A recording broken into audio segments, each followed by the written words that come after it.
¿Qué tal, colegas? Bienvenidos a un episodio nuevo de su podcast Entre Colegas. Mi nombre es Daniel Vela. En este episodio nos acompaña una colega y compañera, la doctora Karina Rodríguez Quintanilla. Ella es especialista en medicina interna y geriatría por el Hospital Universitario de la Universidad Autónoma de Nuevo León. Actualmente se dedica a su práctica privada, además de ser profesora, y también tiene un podcast que lo pueden encontrar en redes como La Ciencia de la Experiencia, un gran podcast para hablar de temas en general. Buenos días, doctora. ¿Cómo se encuentra el día de hoy? Hola, muy bien, todo bien, ¿tú qué tal? También muchas gracias por aceptar la invitación y cuénteme porque ahorita que estaba viendo su currículum me parece que es Rodríguez su primer apellido, pero yo la tengo en mente como Quintanilla y al parecer varios.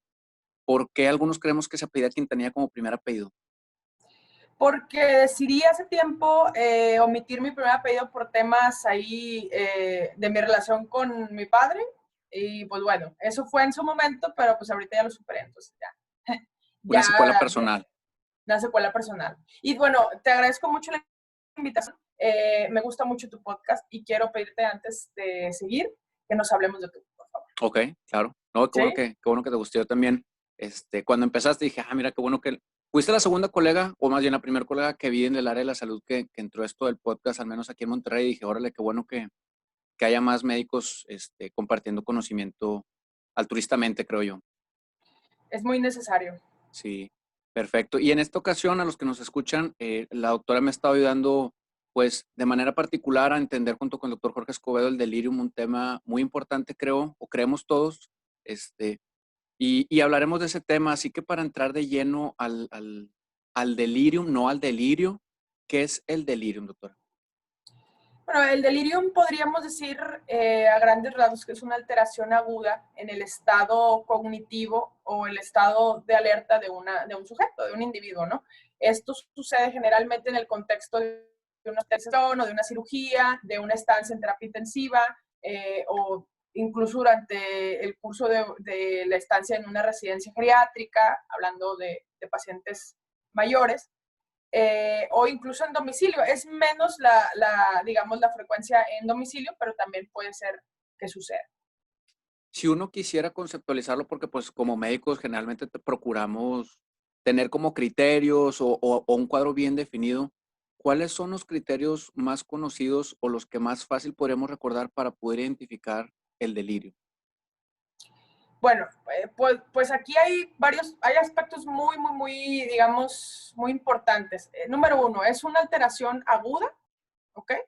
El curso es fluctuante, es decir, va y viene. El paciente puede estar en una condición, digamos, de alerta o de cognición aceptable y luego empieza a estar muy agitado, muy somnoliento. Eh, Generalmente está inatento, ¿ok? Y hay una alteración en el contenido del pensamiento. ¿Ok? Tiene pensamiento desorganizado o incluso puede estar con una alteración del nivel de conciencia tal cual, o sea, estar muy dormido o estar demasiado hiperactivo, demasiado agitado. ¿Okay? Y bueno, quiero también comentar, en función de tu pregunta, que hay digamos, mucha diversidad de términos que se utilizan para describir el delirium. Eso también hace pues, que no lo podamos, digamos, contar de la manera adecuada, o sea, conocer una prevalencia definitiva. O sea, hay quien, por ejemplo, habla de delirium y habla de estado confusional agudo, hablan de encefalopatía aguda, hablan de encefalopatía, de disfunción cerebral aguda, de falla cerebral aguda, de alteración del estado mental. Entonces, bueno, pues es una diversidad de descripciones, pero pues incluso este algunos meses salió un artículo en el que, bueno, se consensa que se le debería decir delirium y se dividen delirium y encefalopatía, pero bueno, vamos a hablar entonces de delirium. Sí, Esa porque sería incluso algunos lo denominan como demencia, tal cual, o sea, lo dejan en demencia. Cuando yo empecé con este tema, para los que apenas escuchen este episodio por primera vez, yo soy residente de primer año de calidad de la atención clínica y cuando pedí los expedientes a bioestadística, no existe, o sea, el delirium no existe. Entonces empecé a buscar estos otros nombres que mencionabas y estaban muy dispersos, pero luego pregunté con algunos residentes mayores de medicina interna y ellos ya conocían el término, pero me dice, pero hay profesores que pues uno de dos, o lo adjudican a la edad propia, o es una demencia, o le ponen cualquier etiqueta, menos propiamente delirium. Entonces, aunque pues la mayoría deberían estar actualizados. También no sé qué tanto en medicina interna general se hable en los colegios, por ejemplo, de delirium o se tocan otros temas. Entonces, pues bueno, el objetivo de una investigación mía es procurar compartir el delirium para poder etiquetarlo, porque como dices tú, no lo encuentra en bioestadística per se ni en los expedientes notificados. Definitivamente es una gran dificultad cuando haces un estudio de delirium. Y no es nada más en nuestra localidad, en general es así, pero a veces hasta lo que tienes que hacer es revisar el expediente para ver si se prescribió antipsicótico o si lo vio geriatría o si lo vio psiquiatría y de esa manera asumes que el paciente tuvo delirium, pero no hay ni siquiera una hoja de consigna de, digamos, de síntomas o de checklist de factores predisponentes. Entonces sí. Sí, claro. De hecho, lo que me dijo el jefe de cuidados intensivos es busca un medicamento en particular. Al encontrar ese medicamento, de ahí empiezas a buscar delirium. Y es donde dices tú, pues mira, le dieron este. Y algunos sí era eh, por anestesia, por sedación, y otros era por agitación o delirium per se, porque algunos pues sí lo anotaban, pero solamente en una nota. Como dices tú, no hay un formato donde vieras el expediente y dices tú, mira, aquí está esta, tuvo esto. Entonces, pues trabajaremos en esa área y justo por eso empecé a contactarte. Cuéntanos cuáles son los factores precipitantes o predisponentes más asociados a eso.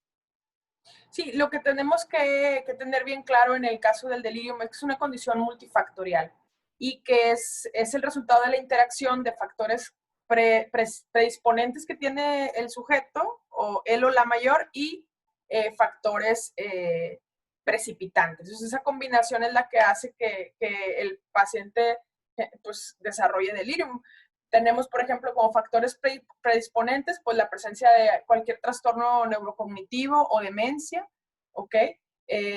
Alteraciones funcionales, o sea, aquellos pacientes que son dependientes para el autocuidado, pacientes que tengan déficit visuales, auditivos. Estas dos condiciones son factores que están muy asociados a riesgo de delirio. Y bueno, por supuesto también la comorbilidad, el número de enfermedades, la gravedad de la enfermedad en sí, lo estamos viendo con COVID-19 también, o sea, hay un alto riesgo ahí de delirium en pacientes pues, más severamente enfermos.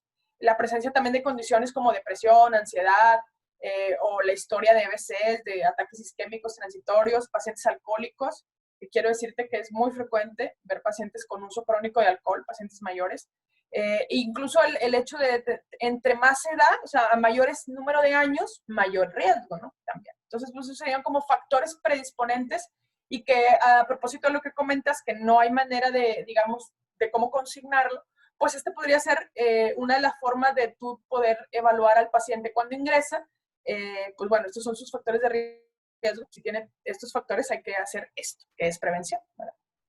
Claro, sí, sí, sí. Dedicaremos los 3 años de la especialidad a pulir eso, porque creo que estamos un poco en pañales en cuanto a formatear la información. O sea, probablemente muchos sí lo detecten, pero creo yo que muchos médicos en el San José y en el Muguerza, que es donde yo estoy, tienen este formato para Hospital Libre de Trombosis y les hace muy fácil, cuando yo empecé a conocer R1 interna, a platicar, es muy fácil ver un formato y empezar a anotar, anotar, anotar y de repente dices, oye, pues aquí está, yo nomás llené una hojita y se resolvió y pues ayudas mucho al paciente con una simple hoja. Claro, lo que hay detrás pues son años quizá, ¿no? Pero pues no está de más tratar de dejar un granito de arena para ayudar a esta población tan vulnerable.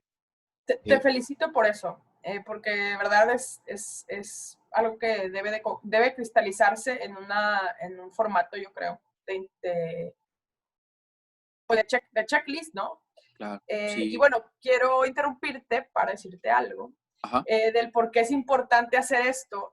Y el tema es que el paciente que inicia con delirium o que tiene delirium, pues ahí se aumenta la mortalidad y los riesgos de dependencia, de hospitalizaciones prolongadas, de costos. Pues por eso es lo relevante en calidad, ¿no? En calidad de atención. sí, claro. Dentro de las investigaciones que me has compartido y me ha compartido el personal de tanto de geriatría como de neurología es que sí, que aumenta la mortalidad tanto hospitalaria como al egreso a los 2 años se veía que no vamos a hablar de porcentajes para no entrar en tanta información, pero aumenta la cantidad de personas que mueren al egreso o que siguen presentando delirium Y la estrategia aquí también vamos a meter educación a la familia, porque luego en casa presentan delirium y si el familiar no sabía, pues a lo mejor lo pasa por alto o a lo mejor lo llevan a consultar y era innecesario si pudieran haber hecho algunas estrategias. Entonces, sí, los costos hospitalarios, la demanda de enfermería, el estrés para el familiar, son muchos factores de algo que quizá podríamos colaborar a que fuera más fácil poder atenderlo. ¿Y a quiénes les da? O sea, ¿quiénes? Sé que a todos les puede dar delirium por todas las fisiopatologías que están asociadas a medicamentos y demás, pero enfocándonos a personas ya de adultos mayores, propiamente, ¿a quién les da? Pues bueno, habitualmente son pacientes mayores con algún factor, uno o varios factores predisponentes, ¿ok? Que ingresan a urgencias, a hospitalización, a cirugía, por ejemplo, por fractura de cadera o algún procedimiento de cardíaco o que están en la terapia intensiva, ¿ok? Y bueno, es básicamente eso, ¿no? El perfil del paciente, pues no hay un perfil como tal, pero pues es un paciente mayor de 65 años con uno o más de los predisponentes que se ingresa, ¿no? Y que pues luego puede haber algún factor precipitante que en combinación detona la presencia del delirio, o sea, algunos medicamentos, la restricción física, el hecho de ya no tener sus gafas, sus apoyos de auxiliares auditivos, la infección, procesos inflamatorios, la cirugía como tal, el tema, por ejemplo, de la fractura de cadera, que también es es un factor que predispone, que precipita bastante el delirio por la inmovilidad y la restricción física del paciente. Entonces, bueno, pues todos esos factores, esa combinación, hacen que se detone, ¿no? Claro, y es bien importante porque a largo plazo puede deteriorar su proceso cognitivo. Y si de por sí ya son personas mayores que generalmente tienen alguna enfermedad, o bueno, por ejemplo, una persona que se fracture, poniendo un ejemplo, una persona que se fracture la cadera, que en teoría estaba relativamente sana, pues a lo mejor ya lo condicionaste a más complicaciones por algo que se pudo quizá haber prevenido. Entonces, a los que nos escuchen también, yo en algún momento trabajé en un centro auditivo y, Ujú. y es muy prevalente las personas, yo creo que mayores de 50 años mínimo, que tienen una pérdida auditiva aunque sea leve y desconocen. Y me voy a salir un poquito del tema, pero es que lo que yo encontré más asociado a que desconocían o no creían que tuvieran pérdida auditiva es que las televisiones de hoy en día son planas y el sistema de audio no es como las teles antiguas que tenían las bocinas enfrente y el sonido se transmitía hacia su oreja. Las teles planas transmiten el sonido prácticamente hacia atrás o hacia abajo y entonces a su oído no llega bien. Entonces las personas pues se tardan mucho en detectar una pérdida auditiva y ya para cuando necesitan un aparato, las personas se niegan a utilizar un aparato y justo es lo que mencionas, que si uno de los problemas es que están desorientados, pero porque quizá ni siquiera escuchan y luego esa parte le quita los lentes, luego ya no ven, pues básicamente ellos están desconectados del mundo. Entonces, a los que no sean propiamente el personal y también el personal de salud, es bien importante a partir de cierta edad, incluso de que empiecen a gritarle a la persona o a repetirle las cosas, llevarlo a revisión auditiva porque se les escapa y hay muchas veces donde ya es tan tarde que ya el adaptar aparatos auditivos a una persona es muy complejo. De acuerdo. Y no, creo que es un gran tema este de la audición, se relaciona muchísimo con lo que estamos diciendo, porque ya hay estudios que asocian la hipoacusia o la pérdida auditiva con demencia. Entonces, pues claro, es bien importante. Y otro factor que influye, creo yo, en el retraso es que se normaliza mucho, ¿no? Se normaliza la pérdida auditiva como parte de, igual con los olvidos, se normaliza que es parte del envejecimiento y entonces el paciente llega al hospital, pues funcionaba todo muy bien, pero pues ya trae su deterioro cognitivo, más la combinación de algunos factores precipitantes y hace delito. Claro. Entonces cambia la vida completamente. Sí, sí, sí. Y como dices tú, también quizá nuestra cultura, no sé en otros países, pero nuestra cultura es muy aceptado que mientras más viejito sea el abuelito, puedes perdonarle que se le olviden cosas o que se siente en una silla aislado. Y luego, cuando yo los veía por primera consulta y le ponía aparatos y empezaban a interactuar como una persona de hace 20 años o como una persona joven, y los familiares decían, oye, pues, ¿qué hicimos? No, pues es que creíste que él se estaba aislando por alguna razón, pero se aislaba porque no te entendía y en vez de estarte diciendo es que no te entiendo o qué dijiste o no te escucho para no incomodarte, pues el abuelo mejor se inhibe y se aísla.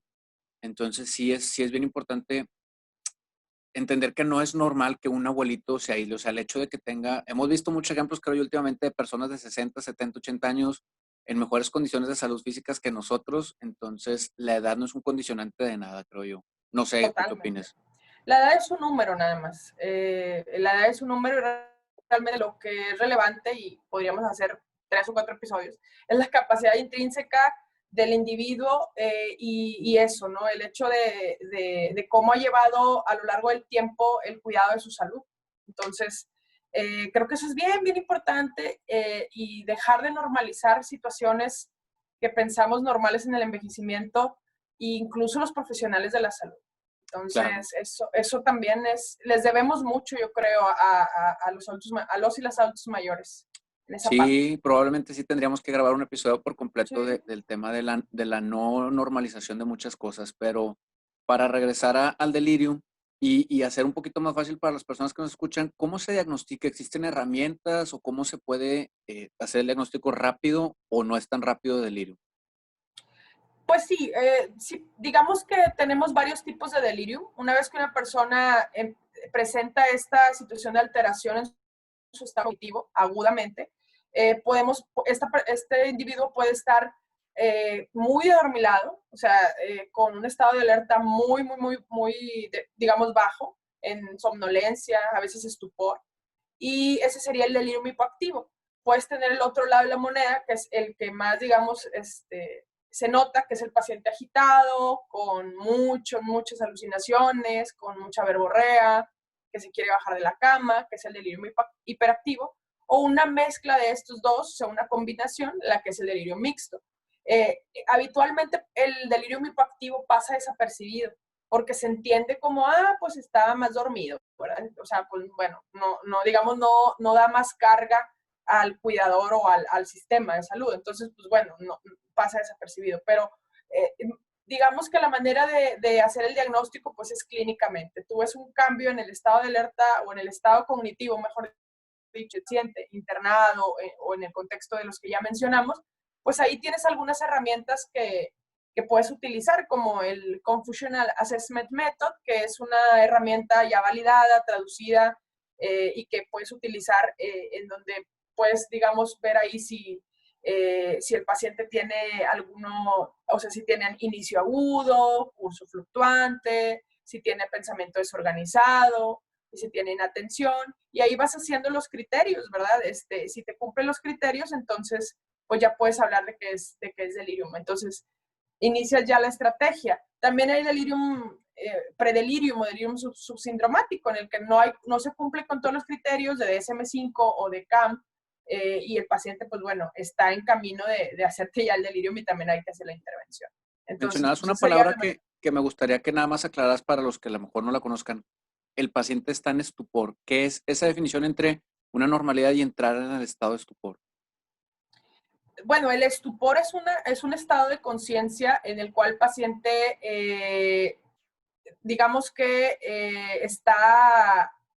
no está, ¿cómo decirlo? Está adormilado, o sea, no está adormilado, más bien es un paso después del adormilado. Tendríamos que ser muy técnicos, pues es un paciente que responde al dolor, o sea, lo estimulas al dolor y despierta. De ¿Okay? otra forma, el paciente no está interactuando. Exactamente. Podemos decir, y a reserva de que ahí lo revisemos en la bibliografía, pero el somnoliento, la persona en un estado de alerta somnoliento despierta a la orden verbal.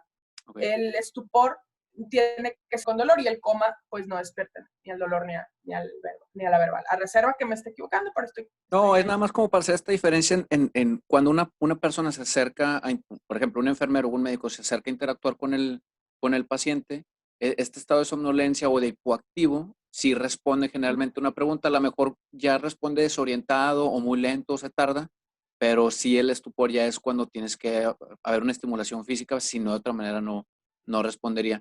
Y bien mencionabas, estas herramientas del CAM existen para unidad de cuidados intensivos, para la familia, o sea, existe, si no me equivoco, Inouye es la persona más reconocida que yo encontré en cuanto al delirium y desde Así es. 1990, si no me equivoco, tiene artículos, es increíble que lleve 30 años. Y Escobedo me platicaba que hace como un mes hubo una plática de ella por Zoom, porque bendita tecnología ahora por Zoom puedes escuchar pláticas que nunca hubieras tenido acceso. Justo el San exactamente. José hizo una sesión de delirium COVID, que me compartió Escobedo pues porque como dijiste tú, se está presentando cada vez más frecuente en COVID el delirio. Ujú, sí, sí, o sea, de hecho este fin de semana compartimos ahí un caso en el que sí, hicimos intervenciones tempranas, el paciente no desarrolló delirium, pero pues tenía todos los factores predisponentes, ¿no? Claro. Entonces, bueno, pues es muy importante el diagnóstico, pero yo quiero dejar bien claro que en delirium lo más importante es la detección de los pacientes con riesgo. ¿Okay? Porque lo que ha mostrado mayor evidencia es la prevención y la Que intervención justo, que temprana. justo quiero hablar de eso. ¿Cuál es el tratamiento? Porque no quisiera hablar del tratamiento farmacológico porque pues sería cerrar el mundo a muy pequeñas, a muy pocas personas. Pero ¿cuál es el tratamiento no farmacológico? Porque existen estas dos estrategias, farma y no farma. Claro, pues al día de hoy la realidad es que no, lo farmacológico no ha mostrado evidencia. Se han hecho muchos estudios con fármacos antipsicóticos, con sedantes tipo benzodiazepinas, incluso con melatonina. En realidad, digamos, ni para prevención y en tratamiento, pues hay mucha discusión todavía. Pero en cuanto a al tema de lo que sí ha mostrado evidencia, es lo no farmacológico, las intervenciones multicomponentes. Básicamente lo relacionado con la detección de factores predisponentes, el hecho de la hidratación adecuada, la detección de infección, las medidas de reorientación, el disminuir o evitar, de hecho, a toda costa la restricción física, la movilización temprana, que también es un gran tema en geriatría. Los dejan a veces confinados a camas sin que haya necesariamente una indicación clara. Y bueno, se ha visto que la movilización temprana es muy buena, tanto para la recuperación funcional como también para la prevención de delirio.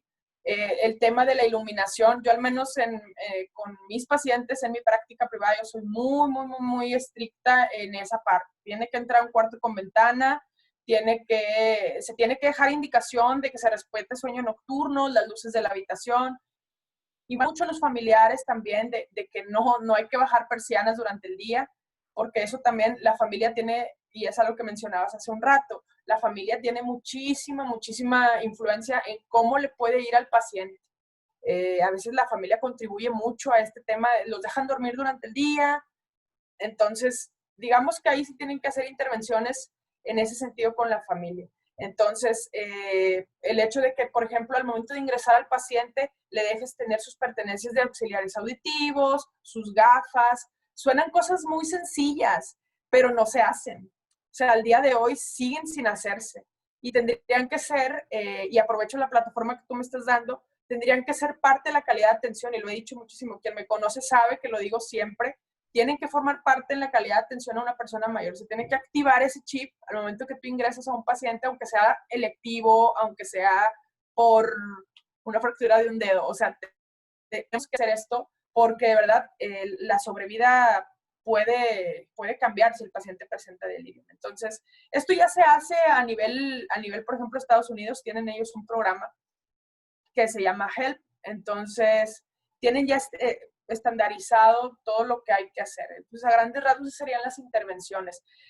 Educar o formar a la personal de enfermería también es algo bien importante. Entonces, si se sensibiliza a enfermería, creo que también podemos lograr mucho. Que dentro de lo que cabe, o al menos en el hospital donde primariamente roto, muchas enfermeras ya conocen esta escala de RAS, que ayuda un poco a entender un poco el panorama y a prevenir y avisarle al médico, pero sí creo que es de los tres, familiar o cuidador, enfermería y médico, el tener ya bien claro, vaya la palabra que se utiliza mucho, normalizar la presencia del delirium y la educación, porque en algunos artículos, este programa que tú mencionas, entiendo que pues hay mucha investigación detrás, pero tiene un costo el tomar los cursos y las capacitaciones, que como quiera creo que a largo plazo lo vale, pero también creo que ahí encontré un estudio en Chile que ellos hicieron un programa ellos solos y empezaron a educar a la gente.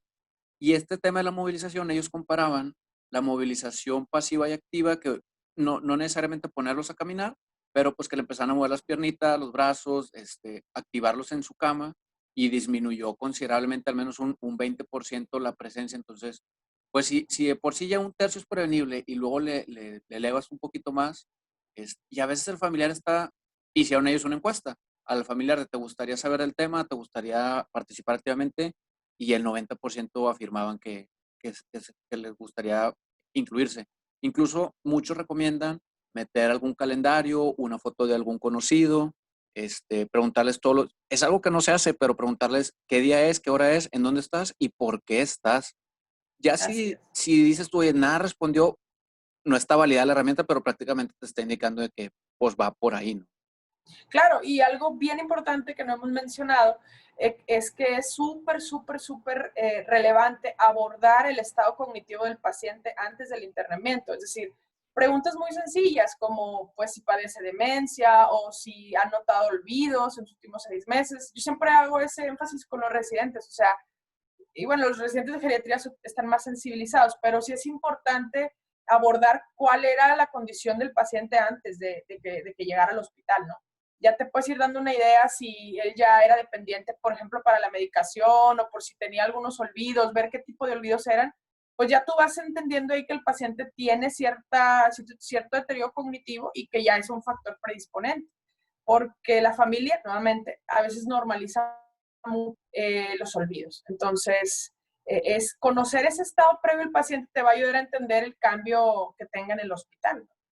Claro. Si de repente empieza con habla incoherente, con insomnio, con alucinaciones, ideas delirantes, bueno, pues ahí ya estamos hablando de inatención, pensamiento desorganizado y pues ya hay que intervenir. Claro. ¿Hay algún otro punto que se nos pase para cerrar el tema de delirium? Porque hemos hablado prácticamente, creo que yo, de todo. Pues no, yo creo que importante dejar claro el tema de evaluar a tu paciente o a tu familiar antes de la entrada al hospital en relación a los factores predisponentes. Y dejar claro que muchas veces quieren el antipsicótico, pero pues no, lo más importante es la intervención con estas medidas. Entonces hay que llevarlas a cabo. En resumen, es prevención, la verdad, prevención y conocimiento del tema y estar como muy cerca, más que nada el cuidador, los pocos minutos que a veces tienen, porque dependiendo si está en UCIA o en intermedios o en hospitalización, pero sacar el máximo provecho de los pocos minutos que le pueda dedicar para orientarlo. Y justo eh, pasemos al tema hablamos de delirium como en una condición de adultos mayores, pero generalmente estas personas mencionabas, y se sabe que es porque tienen múltiples patologías, y uno ve personas a los 65 años que tienen una polifarmacia. Yo he visto, y vaya que yo no soy ni siquiera internista, pero he visto pacientes con 14 medicamentos, con hipertensión, diabetes, hipercolesterolemia, hipertrigliceridemia, no ven bien, o sea, ya tienen más de 5 patologías. Quizá esto se prolongaría o no existiría, porque bien mencionamos hace ratito que hay personas de 60, 70, 80 años haciendo todo como si tuvieran 20. ¿Cuál es la importancia, desde tu punto de vista, que te dedicas al último tercio de la vida, del autocuidado? Pues es muy importante. O sea, hacer al mayor, digamos, incluirlo en el cuidado de su salud es algo que puede hacer una gran diferencia.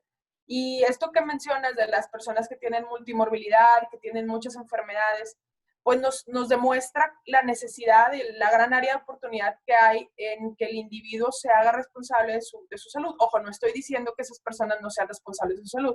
Lo que estoy diciendo es que el individuo que es consciente de su salud puede detectar más fácilmente alguna alteración, ¿sí? Y entonces puedes tener más tempranamente un tratamiento, una modificación de estilo de vida, ¿sí? Entonces ahorita creo que en la adultez mayor es muy, muy importante el autocuidado para que el adulto pueda intervenir con situaciones que les brinden bienestar, el tema también de las redes sociales es importante, pero el tema estrictamente de su medicación, pues bueno, el hecho de cuidar su salud y su alimentación, creo que el autocuidado viene bastante bien, pero no es exclusivo de la adultez mayor. Yo creo que, y soy una convencida de que entre más tempranamente la gente se haga responsable o nos hagamos responsables, pues mejores resultados vamos a tener. Claro, de hecho, justo COVID vino a cambiar o acelerar ese proceso, porque pues ya se está invitando a que en niveles de primaria, secundaria se empiecen a llevar temas de salud, porque pues ya nos dimos cuenta que existe mucha gente que dice, no, es que México va fatal porque la mortalidad y demás. Pues sí, pero si te pones a pensar que México es el primer lugar en obesidad, en sobrepeso, en diabetes, en consumo de refrescos, la cantidad de litros de refrescos que se consume por la situación económica o sociocultural, lo que tú gustes y mandes, pero las condiciones de México son muy particulares, no se puede comparar. Decía, no, es que mira Japón cómo va. Pues sí, pero las pocas personas que hayan ido a Japón conocen, ellos van como 30 años adelantados en todo, entonces no se puede comparar. Tenemos que buscar un país muy parecido a México. Y luego ves mandatarios como el de Brasil, que no creen ni siquiera en eso y despide a secretarios de salud a diestra y siniestra. Entonces, es difícil comparar a México, pero ¿por qué es importante el proceso de autocuidado? Bien decías, no es del adulto mayor. Yo creo que desde los 15, 20 años, porque a esa edad todavía estás en tu prime de fuerza, pero nosotros que andamos en los 30 años y que como quiera no haces la actividad física que deberías, a lo mejor no llevas la dieta que deberías, no algo estricto, pero la actividad física, tú preguntas entre colegas y es raro el que haga sus 3 a 5 días de 30 minutos a la semana, nomás para poner la vara baja. Entonces, ¿por qué es importante el autocuidado? Porque el autocuidado es igual a bienestar. O sea, el autocuidado es igual a una mejor, o a un mejor, digamos, enlace en curso de vida. O sea, un curso de vida más saludable, con mayor bienestar. Esto que acabas de decir de los colegas, justamente ayer también lo platicaba con alguien, pues podemos observar la cantidad de trastornos del estado de ánimo en el personal de la salud. Eh, Tenemos que empezar a entender y no solamente los profesionales de la salud, pero más nosotros, que como cuidar, como digamos, guardianes de la salud, tenemos que tener salud. Y creo que si empezamos a educar a la gente, a los niños, a conocer su salud, a conocer su cuerpo, a conocer lo que sucede con la alimentación, etcétera, pues va a ser más sencillo a largo plazo, ¿no? Que ese individuo se pueda hacer responsable de su salud y no todo lo adjudique o lo quiera delegar al sistema de salud y a los medicamentos, ¿verdad? Entonces ahí te vas ahorrando una carga importante. Y tú mencionabas bien en este archivo que me mandaste, que yo también coincido mucho, la salud no, y nos hemos dirigido nada más a la parte física, pero la psicológica, la social, hace poco veía un conocido que me decía, es que pues ya estoy bien harto, mis niños, mi esposa la pasa trabajando, yo estoy aquí encerrada en la casa, me siguen pagando, o sea, económicamente no me preocupo, pero pues nomás estoy escuchando a mi niño gritar. Y le dije, oiga, ¿y cuándo fue la última vez que agarraste tu celular y le hiciste una videollamada a un amigo por WhatsApp, 20 minutos, mínimo para quejarse, pero te puede aliviar un poquito el alma? Y abrió los ojos y dijo, "Ala, no, la verdad es que hace mucho que no platico con alguien". Y le digo, oye, pues si ya tienes internet, porque casi todos tienen Wi-Fi, al menos en el entorno en el que yo me muevo, tienen Wi-Fi, tienen un celular con cámara o tienes una laptop, lo que sea, ¿por qué? O sea, de pronto creo yo que también el mensaje que se dirigió de la distancia social no era una distancia social, era una distancia física, porque bien tú puedes hablarle a cualquier amigo. Hace poco me habló un amigo y nos sentamos con 40 minutos. Yo tengo 2 niñas y estaba ahí viendo a las niñas, pero platicando con mi amigo y después te sientes un poco más tranquilo de haber sacado lo que tenías, y no te costó básicamente nada. Entonces, el entender que el área de la salud no es nada más salirte a hacer ejercicio, no es pues la parte social, que tienes que buscar tus amistades, y la parte espiritual, sea la religión que profeses o la creencia. Si no le dedicas un poquito de tiempo a nutrir esa parte, pues el plato del buen comer, por así decir, de un humano se va a ir desproporcionando, ¿no? Definitivamente. Y algo también importante es que no hay un estereotipo de autocuidado, porque también ahorita nos estamos enfrentando muchos estereotipos y a demandas sociales por el tema pues de los medios de las redes, de que, pues no sé, que no se entienda que la salud tiene que ser de una marca, de una dieta, de un estilo de ejercicio. Más bien tenemos que aprender a elegir lo que mejor nos acomode, ¿no? Y nos acerque a la salud y al bienestar.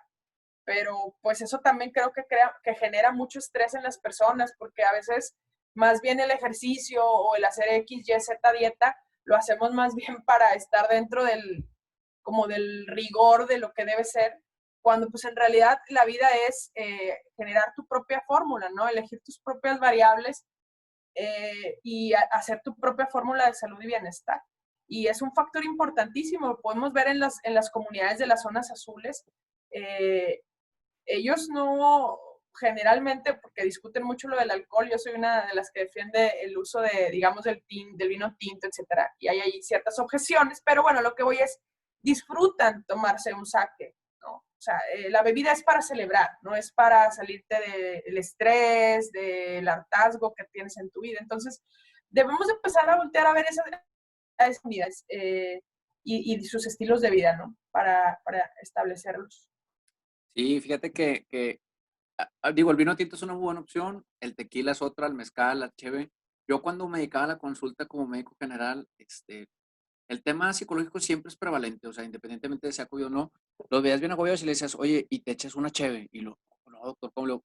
Oye, pues es que una cheve no te vas, o te echas, pues no sé, te gusta el tequila, el mezcal, lo que sea que te guste, pero una en la noche, cuando llegas del trabajo, con tu esposa o con tus hijos, yo de repente con mi mamá llego y nada, le digo, oye, pues vamos a echarnos una cheve a las 12 1 de la tarde cuando ella me ayuda a cuidar a mis niñas, una cheve nada más pues te relaja, te apacigua, tienes como que ese medio ahí nada más para platicar un ratito y en mi caso particular pues una cheve, pero el vino tinto en la tarde, noche también creo que es válido, pero también como dices tú, está muy estigmatizado, no, no puede ser que un doctor me diga esto, pues es que no tiene nada de malo uno, ¿verdad? Como dices tú, para un tema de celebración, para un tema de un tiempo de calidad, creo que se vale, pero y también creo yo que redes sociales ha venido a trastornar todo porque hay una nutrióloga que sigo que se llama Paola Nis, que justo publicaba que ahora con tantos filtros es más común en mujeres que se maquillen, pero tienen que salir maquilladas o escogen filtros súper perfectos. Oye, ¿y por qué no? Yo me acabo de rasurar hoy, no me había rasurado como en 3, 4 semanas y con pura máquina. Y mi esposa me decía, es que das una apariencia de que estás triste y descuidado. Le digo, ¿y cuál es el problema? Bueno, pues en mi particular opinión, ¿cuál es el problema? Sí, pues estoy fastidiado. La situación tiene fastidiados, yo creo que pues no a la totalidad, pero yo creo que a la mayoría. ¿Cuál es el problema con que la gente se haya fastidiado? Entonces me dice, no, pues bueno, a lo mejor no hay mucho problema, ¿verdad? Pero también está como muy estigmatizado si alguien dice, oye, estoy triste, no, ¿por qué estás triste? Este, Es la cultura de estar feliz siempre, eso es muy preocupante. Sí, sí, sí, porque el yin y el yang, bueno, y hablando en ese particular tema, algunos dirán, no, eso es del diablo, se respeta todas las creencias, pero pues no siempre puedes estar feliz, es más, no siempre vas a estar feliz y mucho menos tienes que estarle gritando al mundo que estás feliz. Hay un meme que hace poquito, 3, 4 meses salía mucho, que decían, oye, ¿cuándo vas a tener hijos? Y la persona decía, no, pues la última vez que me quise quitar la vida, no, nadie quiere hablar de suicidio. Oye, pues al menos en el área de la salud el tema del suicidio es la carrera con más suicidios porque la carga mental ahorita está peor en el personal de salud, no nada más en médicos, entonces la gente le saca hablar de la tristeza, de la depresión, de los conflictos personales y creo yo que hoy en día pues deberíamos de buscar que fuera más normal salir descuidados porque es habitual, o sea, es normal, ¿no? Estoy de acuerdo contigo, Daniel. La cultura esta de estar siempre feliz y ver el lado positivo a todo puede llegar a tener unas repercusiones muy lamentables, porque por supuesto que hay que poner sobre la mesa los trastornos mentales y los trastornos del estado de ánimo, y creo que tu podcast le da bastante tiempo a eso. Pero claro que tenemos que también hablar de lo que no nos gusta. Yo soy una persona que justo te está escuchando y pues me represento cañón con lo que dices. O sea, ve, yo no me le he pintado el pelo, es un tema ahorita el pintarte el pelo, tengo canas, los pacientes a veces me dicen, doctora, ya pintes el pelo. Ok, entonces digo, ¿por qué tenemos que tener un deber ser? O sea, como me debo de, ¿sabes? De ver. Estoy aquí contigo, no me he maquillado. Entonces, de repente digo, bueno, a ver, ¿por qué? O sea, ¿por qué tengo que hacerlo? Si a lo Claro. mejor nadie sabe lo que me tiene que sentar, o sea, ¿sabes? Entonces, yo creo que hay que empezar a aprender a modular también el deber ser, porque de repente sí, eso creo que genera mucha angustia y mucho estrés en la gente, ¿no? Ayuda más a los trastornos de depresión y esto, el sentir que no das el 100, digámoslo así, ¿no? Claro, y normalizar que si quieres preguntar por qué no te has pintado las canas, pues que te respondan con lo que es y te vas a macizar lo que te van a decir, pues órale, porque luego alguien te pregunta, oye, ¿por qué esto? Y les dices, y boom, cambian el tema, oye, pues entonces, ¿para qué preguntas, verdad? Sí, sí, Entonces, sí, de creo que acuerdísimo. es válido tener una plática, al menos yo disfruto mucho las pláticas duras y densas que dices tú, ándale, esta no me lo esperaba, sé que a ti te gusta mucho este tema filosófico, entonces quizá por eso coincidimos. Y sí, en mi podcast, de repente mi esposa me dijo, oye, bájale a la psiquiatría. Le digo, no, pues es que ahorita, si nosotros como médicos ignoramos, al menos yo, el tema de la psiquiatría y eso que llevé 3 semestres de psiquiatría y hay carreras donde ni se lleva, es bien importante. O sea, yo con mis niñas hasta esta pandemia me empecé a dar cuenta que de repente tenía unos cambios de humor y mis niñas se sacaban de donde y le decía, mira, acércate.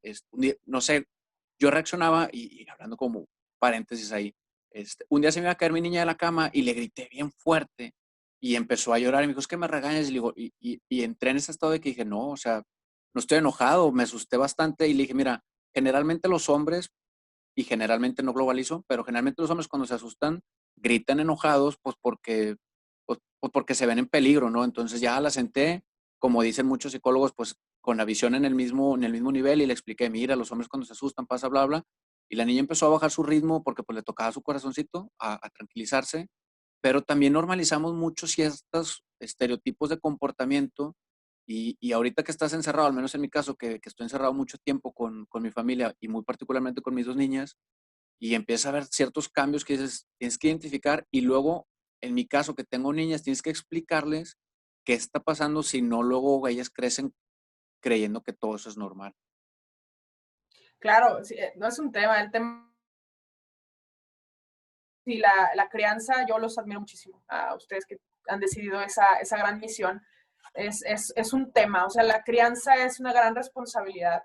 Tienes toda la razón, o sea, los niños son unas esponjas, entonces, claro, hay que cuidar muchísimo eso y pues son alarmas para que tú también revises esa parte y ustedes como padres y madres, pues sí, Y llevan en una chamba adultos extra. también, o sea, en adultos también porque cuando de repente buscas algún familiar, por ejemplo, a los abuelos y de repente reaccionan muy extraño, también es válido preguntarle, oye, pues, ¿qué te pasa? ¿Cómo te sientes?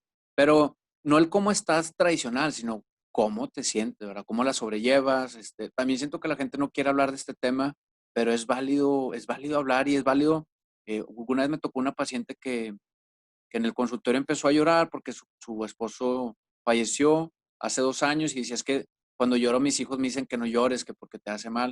Me dice, pero me duele mucho la espalda. Le digo, y cuando lloras, empezó a llorar en el consultorio y se le empezó a quitar el dolor. Le digo, señora, es que ¿por qué? Dígale a sus hijos que el doctor le dijo que puede usted llorar. Obviamente no todos los días, ¿verdad? Me dijo, no, no todos los días, pero hay días que lo extraño más. Le digo, pues llore. O sea, le digo, yo no tengo la capacidad de llorar, desgraciadamente, pero si usted puede llorar, este, pues véngase al consultorio y lloramos y no pasa nada, pero también volvemos a lo mismo, o sea, la gente no quiere ver a la gente llorar. Oye, pero si esta señora tenía como 40 años de casada, no la dejaba trabajar porque el señor le iba bien y la señora pues ya no se halla sin él, porque no puede llorar. Entonces, también es bien difícil que la gente no la dejan llorar, no la dejan tristear, hablando propiamente de los adultos mayores. Ah, no, claro, es un temazo, o sea, es una cosa, pues pasa mucho desapercibido, o por otro lado también se estigmatiza que llorar es igual a estar deprimido, y pues no siempre es así, o estar triste, o que algo te ponga triste es igual a estar deprimido, pues tampoco es así. Y también como profesionales de la salud muchas veces no, y es válido, no estamos como muy listos para escuchar o igual también nos despierta a nosotros algunos temas, el que el paciente empiece a abrirse en esa parte, pues bueno, es válido, pero pues hay que canalizar al paciente, ¿no? Es una situación que es muy importante, el tema de la salud física, pero también el bienestar en términos generales y la salud mental. ¿Y qué incluye, Karina, el autocuidado? Pues el autocuidado básicamente incluye el hecho de que el individuo conozca aspectos básicos de la salud, de su salud, y realice actividades que vayan en pro de mejorarla, ¿no? Yo siempre, y lo sabemos, no vamos a llegar a viejos o viejas sin una enfermedad, eso tampoco es la meta, y tampoco se trata de hacerlo así, pero porque en genética a veces no podemos hacer muchas cosas. Pero bueno, podemos, digamos, tener autocuidado, hacernos responsables de nuestras enfermedades, de nuestra medicación, de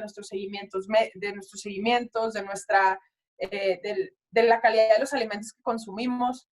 En esa parte creo que tenemos mucha chamba también, los que estamos acá antes de los 60. Y bueno, pues es eso. Pero la gente también, hablando de jóvenes, le sacan mucho la vuelta a la vejez. O sea, hablar de envejecimiento no, no es rentable. La gente no le gusta hablar de eso.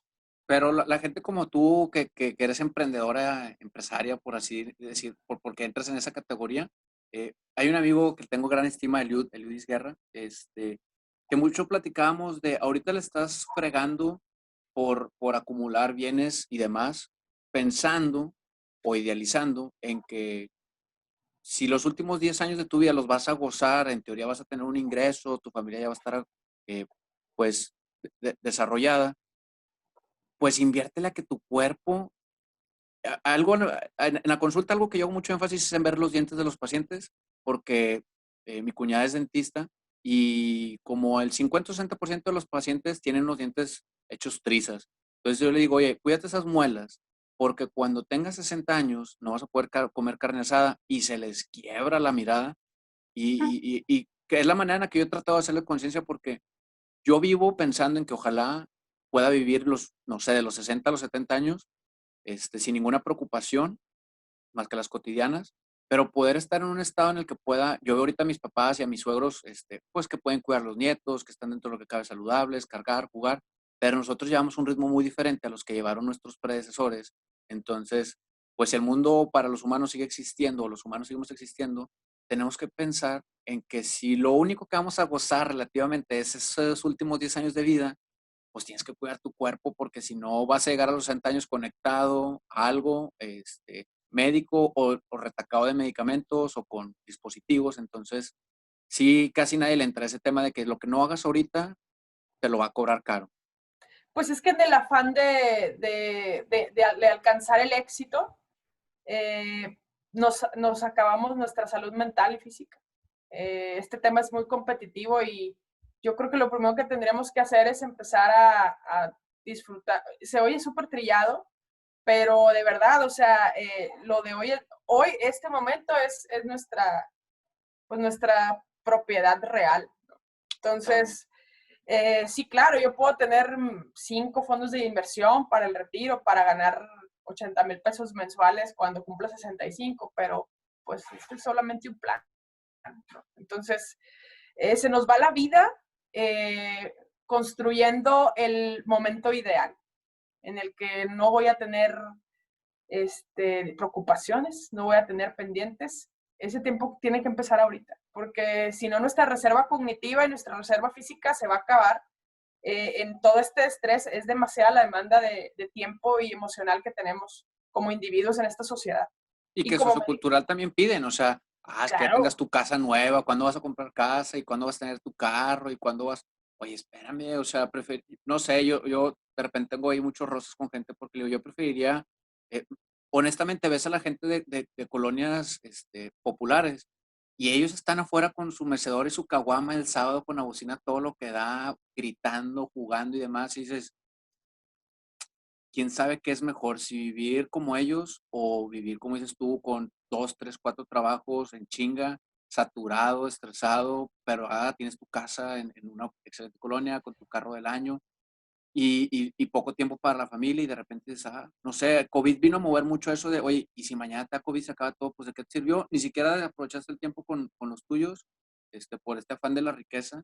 Entonces, pues bueno, ojalá que también podamos bajar un poquito esa demanda de enriquecer. ¿Y cómo estamos, doctora, para ya cerrar en cuanto al autocuidado? ¿Cuál es tu percepción? te voy a hablar de mi percepción, porque siendo honesta,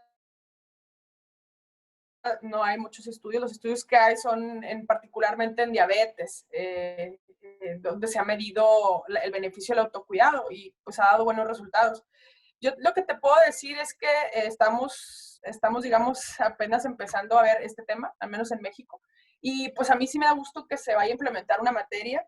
Apenas voy a revisar digamos, el libro de la materia, de lo que se trata, en qué año se va a implementar, pero creo que es un buen comienzo. Y siempre y lo sabe quien me conoce, siempre voy a invitar a las personas a que nos hagamos responsables de nuestro autocuidado para generar una mejor línea de vida, curso de vida y llegar a longevidad. Hay que sernos responsables. No nada más hay que juntar dinero para el Botox o las cirugías, que nos van a hacer quitar, o sea, que nos van a quitar los rasgos más, pues que son más superficiales de la edad, que son las arrugas, ¿no? O sea, las líneas de expresión.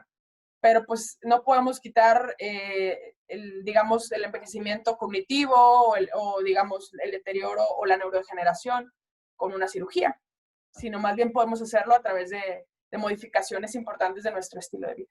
Fíjate que justo hace poquito, y voy a hacer un comercial ahí, no nos patrocinan ni nada, pero son colegas, la doctora Rosy Parga y la doctora Cristi García de Envejece Sano y Neuropsicología Monterrey, hicieron o sacaron al mercado como una agenda, no tengo bien el dato, pero es como una agenda donde van anotando ellos todo, o sea, las actividades, los medicamentos, los cuidadores, todo bien documentado, muy enfocado a la población adulta mayor, porque a la doctora Rosy Parga le gusta mucho este tema de la gerontología y síguenos en redes. Es un librito que si se empieza a utilizar por las personas adultas mayores, ellas mencionaban hace poquito cuando lo presentaron el sábado, justo este sábado el proyecto, si este librito lo traen para todos lados, por ejemplo, en hospitales te haría la vida más fácil saber qué medicamentos toma, qué actividad física hace, a quién visitó últimamente, la cronología o sea, es como un expediente físico ambulatorio, pero también porque a muchos personas se les olvida, no lo llevan y luego llegan a la consulta y no saben ni qué toman, ni cada cuánto, ni quién es su endocrinólogo, ellas mencionaban. Entonces, también creo yo que cada vez más hay herramientas que te pueden ayudar a tener como bien estructurado qué estás haciendo de tu vida. Entonces, pues a los que les interesa el tema, en redes sociales se encuentran como en Envejece Sano y Neuropsicología Monterrey, Rosy Parga y Cristi García, muy metidas en este tema que también creo que te compete a ti. Sí, es una gran iniciativa y creo que hay que promoverla y que la gente la utilice, ¿no? Sería bastante útil. Claro. O sea, que la gente empezara a usarla y a hacerse cargo. Es Ah, como la manera de materializar el autocuidado a través de este diario. sí, por eso me acordé, porque es como la mejor expresión ahorita en físico de eso. Y para cerrar la parte académica, te agradezco bastante. Vamos a tocar un pequeño la parte personal tuya, porque es difícil para mí hablarte de tú, porque yo te veía cuando era MIP 6, al menos yo tenía muy idealizado medicina interna, porque yo quería seguir la línea que tú seguiste de hacer medicina interna y luego geriatría. Entonces, cuando yo estaba en el MIP 6, yo te veía en medicina interna, en estos cubículos de medicina interna del Hospital Universitario del Autónoma de Nuevo León. Siempre viste la apariencia de alguien como, y ahorita que vi tu fondo dije, no, pues sí es ella, o sea, así como muy académica, como con un rigor, con una estructura, no veía que te metías tú en problemas con nadie, como que tú hacías tus chamba bien y alguien muy disciplinado, esa era la percepción, no tenía el gusto de conocerte en aquel momento, y yo veía hacia arriba, entonces, cuéntame por qué decidiste hacer medicina interna. ¿Ya sabías que ibas para Geria o en qué momento diverges a la Geria? No, fíjate que no. Yo hice medicina interna porque hasta el día de hoy sigo pensando que es una especialidad más integral, que digamos, que puede resolver muchísimo, o sea, la mayor parte de las preguntas sobre la salud de una persona, ¿no? Por supuesto que ya para, digamos, soluciones más específicas están las subespecialidades, pero medicina interna me parece una especialidad fascinante. Y bueno, va con mi personalidad, el método, el análisis, las preguntas, es algo que se acomodó bastante conmigo. Fui muy afortunada de ser aceptada en el hospital universitario. Te tengo que decir que yo no fui de las primeras 10 seleccionados. Entonces, luego alguien rechazó y me hablaron a mí, por supuesto que acepté. Fue una gran experiencia en medicina interna. La llevo siempre en mi corazón y soy bien orgullosa de ser internista.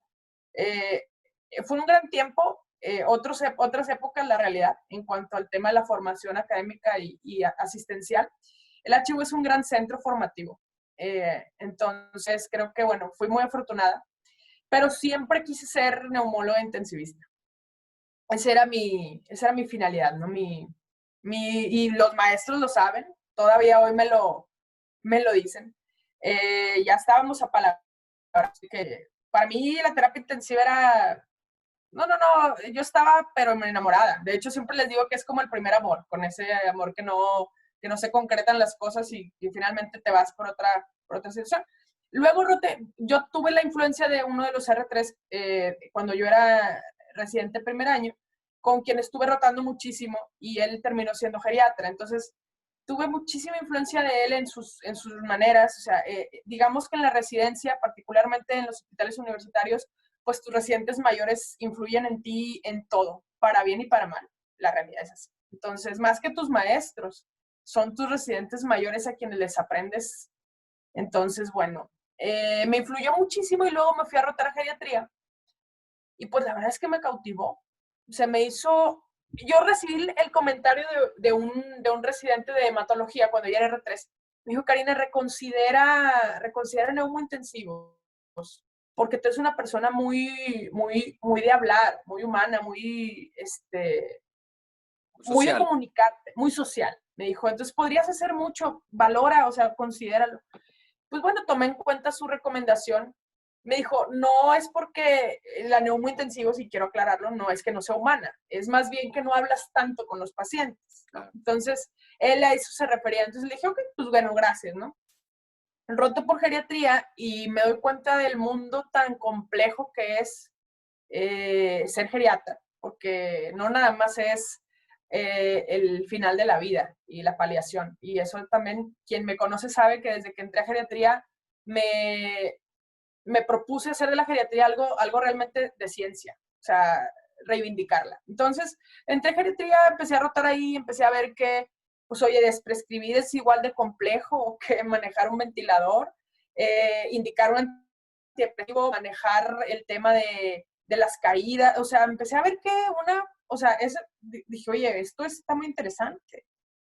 Y como toda la vida he sido una persona que antes era más, fíjate, ahorita como que a lo mejor ya no tanto, idealista y pensando que el mundo pues puede cambiar y que pues que hay que hacer algo porque las personas seamos distintas y dejar una, etcétera, ¿no? Perdón que te interrumpa, el mundo sí puede cambiar considerando que el mundo es uno.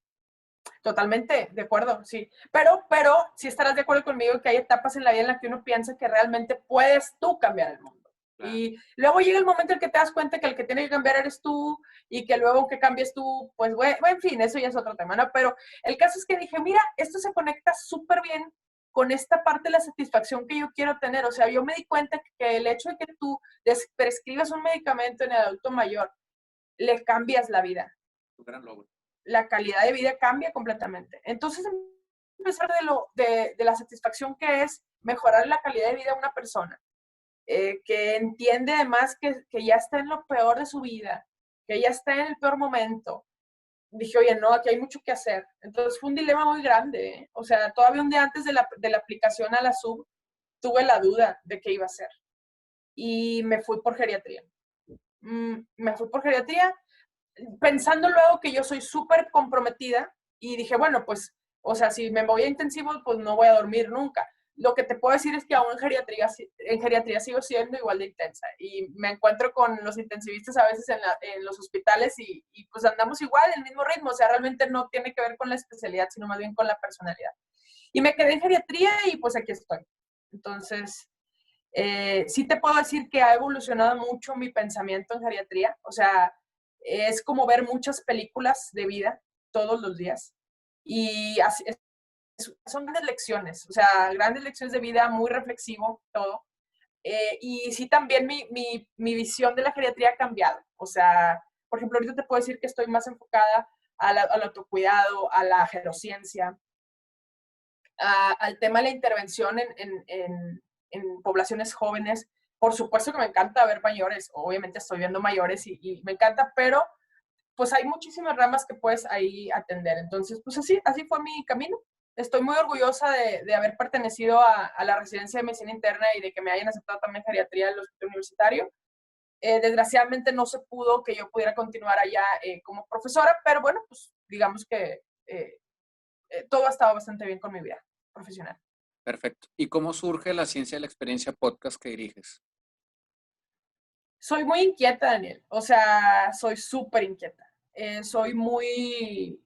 Siempre estoy ideando y a lo largo del tiempo me he dado cuenta que hay que idear con responsabilidad.